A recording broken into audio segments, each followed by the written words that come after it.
वक्रतुण्ड महाकाय सूर्यकोटि समप्रभ निर्विघ्नं कुरु मे देव सर्व। जब रात होती है तो हम एक दिया जला लेते हैं और उसकी रोशनी में खुद को महफूज समझते हैं, मगर उस रोशनी के परे जो अंधेरा है वो अपने अंदर बहुत सारी कहानियां समेटे हुए है और इन्हीं कहानियों को आप तक लेकर आता है रात के अंधेरे में।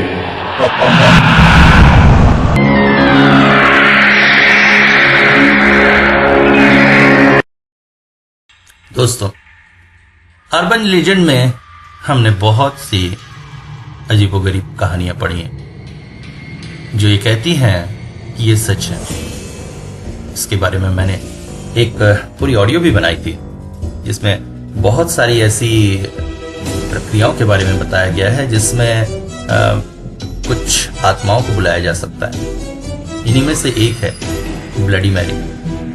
कहते हैं आईने के सामने अंधेरे कमरे में अगर 13 बार आप ब्लडी मैरी का नाम लें तो आईने में उसकी शक्ल खूंखार से प्रकट हो जाती है। ये कितनी सच है ये तो हमें नहीं पता, मगर आशा करता हूं ब्लडी मैरी की ये कहानी आपका मनोरंजन जरूर करेगी। आप विश्वास करिए, ये सब ब्लडी मैरी का ही किया हुआ है। अपने 18 साल के साइकेट्रिस्ट जीवन में मिसेस एंड्रू एटन पहली बार ऐसा केस देख रही थी, मगर ये चीज तुमने पुलिस वालों को क्यों नहीं बताई?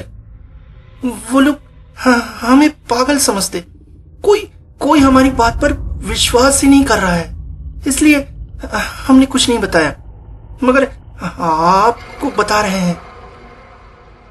शहर में पिछले दिनों हुए 2 हत्याओं के मामले में पुलिस बेतहाशा तलाश करने के बाद भी होनी को नहीं पकड़ पाई थी। पहली हत्या हुई थी स्कूल की एक बच्ची एलिसा की। अपने घर के आईने के पास से अचानक वो बिल्कुल गायब सी हो गई थी। अब पूरी तरह गायब नहीं कह सकते, उसका एक बाजू जमीन पर गिरा हुआ था। पुलिस ने पहले सोचा किसी खूंखार जानवर ने उसे खा लिया है, मगर शहर में इस तरह के किसी खूंखार जानवर के होने की कोई प्रमाण नहीं था।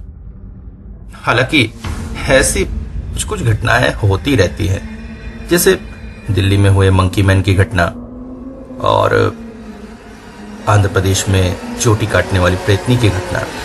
पुलिस ने सोचा इसी तरह की कोई घटना होगी, शहर में अलर्ट बढ़ा दिया गया। चारों ओर पुलिस का पहरा रहने लगा। किसी खूंखार जानवर के होने की वजह से लोगों के घरों में शाम ढलते ही ताले लगने लगे, मगर कुछ भी नहीं हुआ। हाँ, इस घटना के कुछ दिनों बाद दूसरी घटना हुई। जेसन फेडरिक अपनी फैमिली के साथ रहते थे, वो भी ठीक वैसे ही गायब हो गए।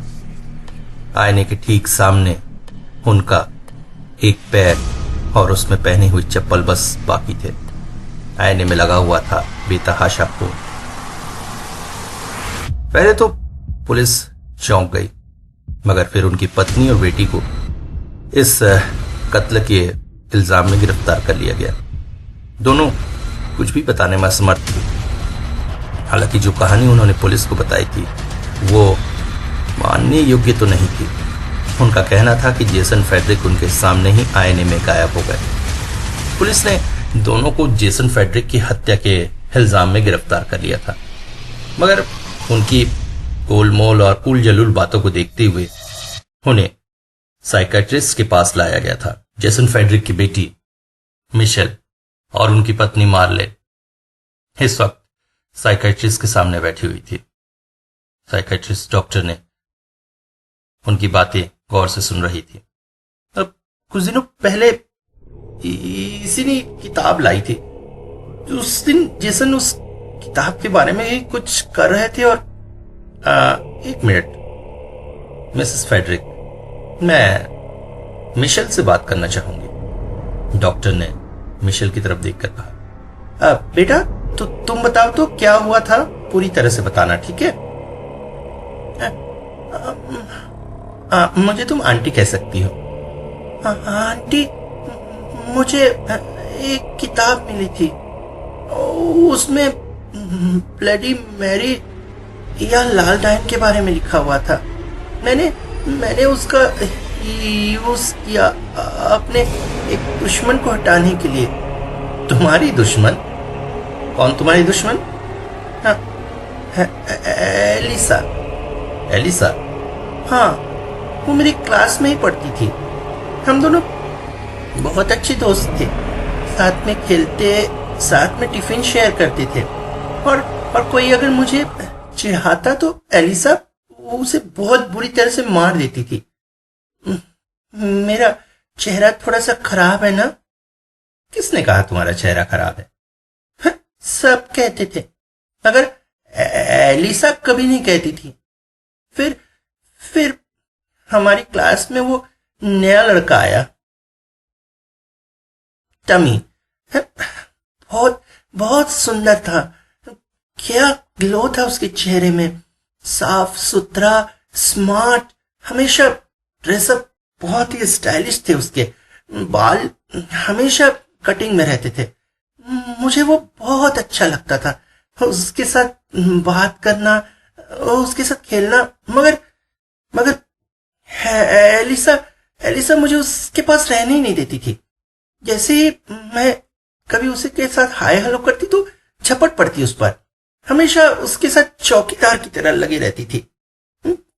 टमी भी एलिसा को पसंद करता था। खूबसूरत थी ना वो, मगर कभी कभी मुझसे बात करने की कोशिश करता था। मैं तो बात ही करती थी ना, कुछ करती नहीं थी। मगर हमेशा एलिसा उसे मुझसे छीन कर ले जाती। और उस दिन हमारे स्कूल पार्टी में जब मैं टमी के साथ डांस कर रही थी तो एलिसा ने पूरे स्कूल के सामने मुझे बहुत बुरी तरह से बेइज्जत किया।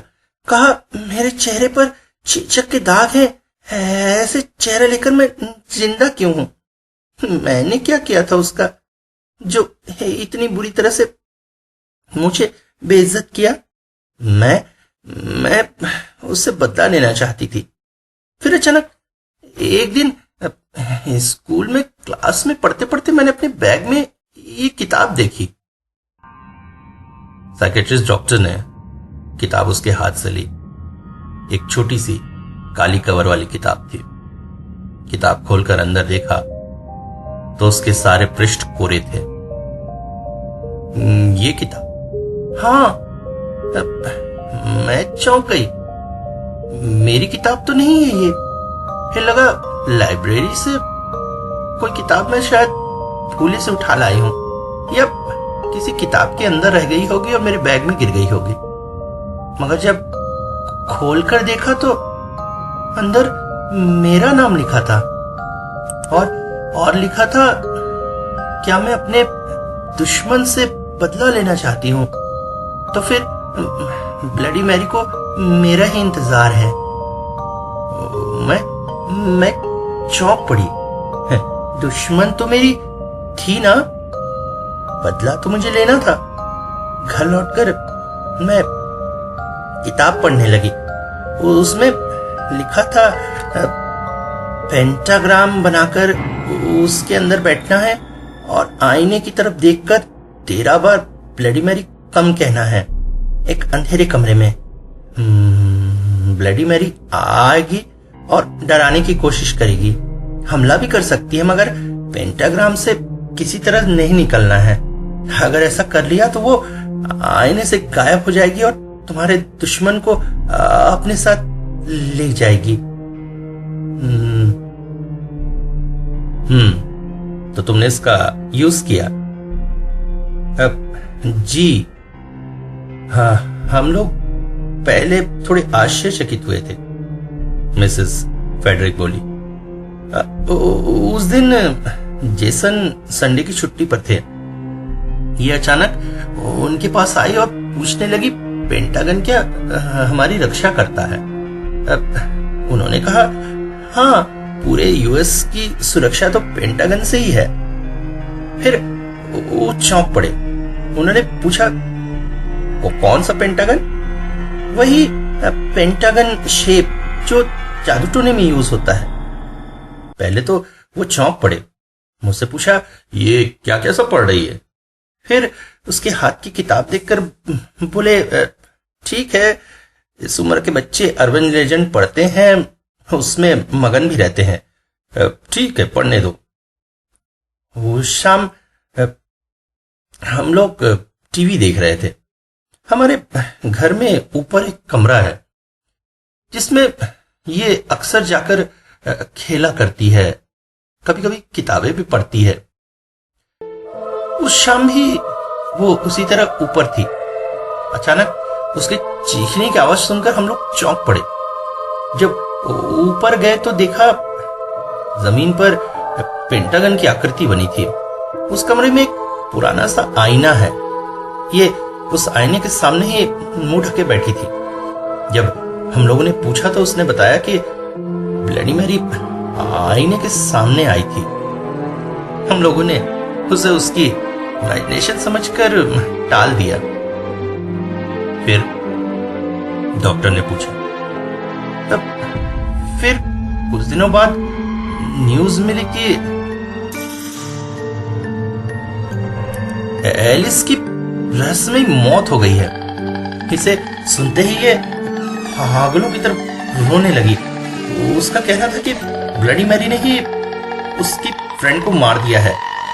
वो बदला लेने की धुन में अपनी फ्रेंड के लिए इतना बुरा कर सकती है।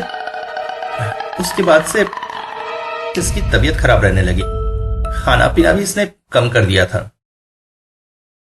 डॉक्टर को दिखाया, मगर डॉक्टर ने भी कहा कि इस उम्र के बच्चे इस तरह की दुखद अवस्था का सामना इतनी आसानी से नहीं कर पाते हैं।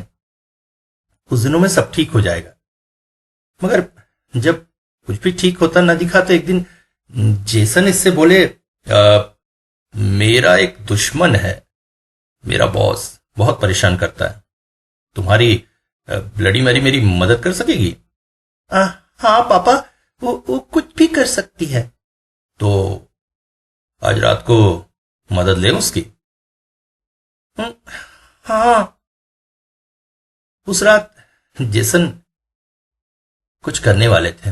मैंने उनसे पूछा तो उन्होंने बताया, देखो बच्चों के दिमाग में इस तरह की बातें बैठ जाती है।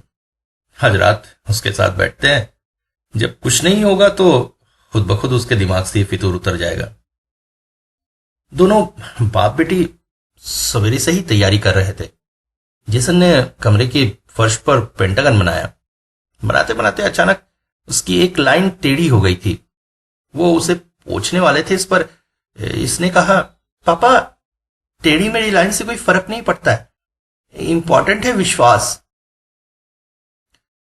फिर इसके व्यवहार में थोड़ा थोड़ा परिवर्तन आने लगा। मुझे अच्छा लगा, चलो कम से कम इस तरह की ट्रीटमेंट से इसका व्यवहार सुधर रहा है। मैं खुश थी। मैंने जेसन से कहा, तुम अपनी बेटी की ट्रीटमेंट करो, मैं खाने का इंतजाम करती हूँ। मुझे विश्वास था जैसे इसका व्यवहार सुधर रहा है, ये खाना पीना सुधारेगी। पैनकेक का मिश्रण तैयारी था। इसे पैनकेक बहुत पसंद है। मैंने जाकर पैनकेक बनाने की तैयारी शुरू कर दी। ऊपर बाप बेटी अपना काम कर रहे थे। धीरे धीरे आवाज नीचे तक आ रही थी। मैंने सुना जेसन कमरे में चक्कर लगा रहे हैं और ब्लडी मैरी कम कह रहे हैं और ये गिनती गिन रही है।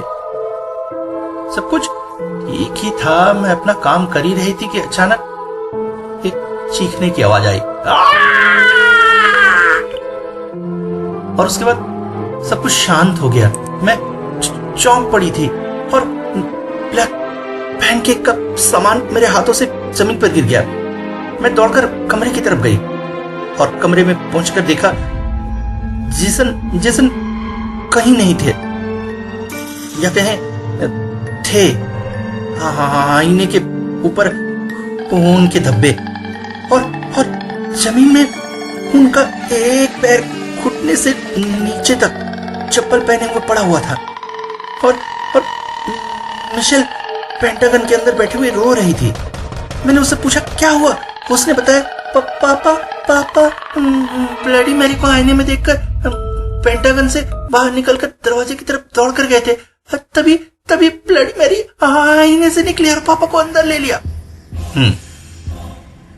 तो आपको क्या लगता है? मुझे क्या लगना है, मुझे तो कुछ समझ में नहीं आ रहा है। आखिर ये हुआ क्या? मेरे पति थोड़े से डरपोक किस्म के थे, मगर अचानक।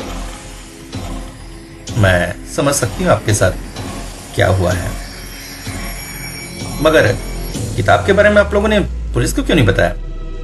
पुलिस को अगर बताते तो वो लोग तो हमें पूरा पागल समझते और साइकाइट्रिस्ट के बजाय पागल खाने में भर्ती कर देते। अब किताब देख सकती हूं मैं?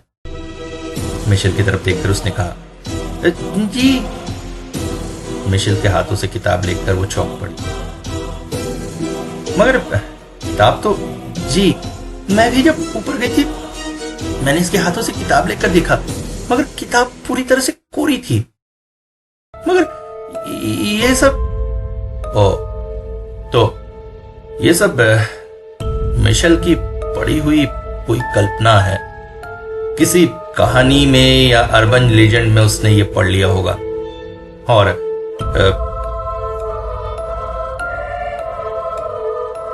एलिस की उस तरह से बुरे व्यवहार ने इसके दिल में काफी चोट लगाई थी और इसने एक सोच कायम कर ली। मगर एलिस और जेसन देखते हैं, ऐसा कहकर डॉक्टर ने पुलिस वालों को बुलवाया। पुलिस वाले बाहर तैयारी खड़े थे। इन्हें कस्टडी में ले लीजिए, मैं कल तक रिपोर्ट तैयार कर दूंगा। दोनों को पुलिस अपने साथ ले गई। डॉक्टर अपने चेम्बर में बैठी हुई सोच रही थी, आखिर ये है क्या? और अगर सब कुछ मिशेल की कल्पना है तो ये किताब, मिशेल तो कह रही थी कि इसमें ब्लडी मैरी को बुलाने का तरीका लिखा हुआ है, मगर ये तो कोरी है। और अगर ऐसा है भी तो कौन है वो जो अपने दुश्मन से बदला लेने का तरीका लोगों को बताते फिर रहा है? और बदला हो भी तो रहा है। एलिस के साथ बुरा तो हुआ ही, मगर बेचारे जेसन बिना मतलब ही। अगर मिशेल का कहा सच है तो क्या अपने दुश्मन से बदला लिया जा सकता है? तभी डॉक्टर के दिमाग में एक बात खेल गई। अगर दुश्मन से बदला लिया जा सकता तो वो भी बदला लेती। उनके पति के हॉस्पिटल में एक रिसेप्शनिस्ट है, डोरोथी। 23-24 साल की वो लड़की दिखने में अप्रतिम सुंदर है और उतनी ही शातिर और चालाक। उनके पति को ऐसे वश में किया है कि बार बार लड़ाई करने और रोने धोने के बाद भी उनके पति उसे छोड़ने को तैयार नहीं। अगर सच में ब्लडी मैरी है तो बदला लेने में बुराई क्या है? सोचते सोचते अचानक डॉक्टर ने वो किताब उठा ली